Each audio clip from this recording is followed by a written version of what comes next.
మండలిలో బొత్స సత్యనారాయణ గారు మాట్లాడుతుంటే తెలుగుదేశం పార్టీ నాయకులు ఏమని అడిగారంటే, మీరు అధికారంలో రాబోయే ముందు అమరావతి రాజధాని అన్నారు కదా, మరి అమరావతి రాజధాని అని తర్వాత 3 రాజధానులను ఎందుకు అన్నారు?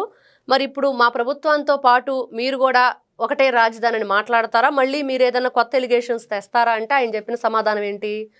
అప్పుడు అమరావతి రాజధాని అన్నాం, తర్వాత మేము అధికారంలోకి వచ్చా 3 అన్నాం, మళ్ళీ ఇప్పుడు ఏదో మాట్లాడుకొని ఆలోచించుకొని చెప్తాం.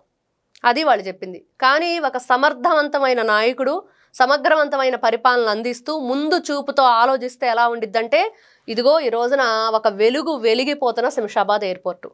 హైదరాబాద్కి ఇన్ని కంపెనీలు ఎలా వచ్చాయి? తెలంగాణలో ఎక్కడో ఉండిపోయిద్ది, దాంట్లో అసలు ఎవరో కూడా రారు, ఎక్కడో రాళ్ళు రప్పలు తొండలు కూడా గుడ్డులు పెట్టడానికి పనికిరాని రాళ్లని రతనాలుగా మార్చారు నారా చంద్రబాబు నాయుడు గారు. మరి రోజున అదే ఎయిర్పోర్ట్ గురించి ప్రపంచంలో నలుమూలలో ఉన్న భారతీయులందరూ కూడా డైరెక్ట్గా వచ్చి అక్కడ ల్యాండ్ అయిన పరిస్థితి చూస్తున్నాం.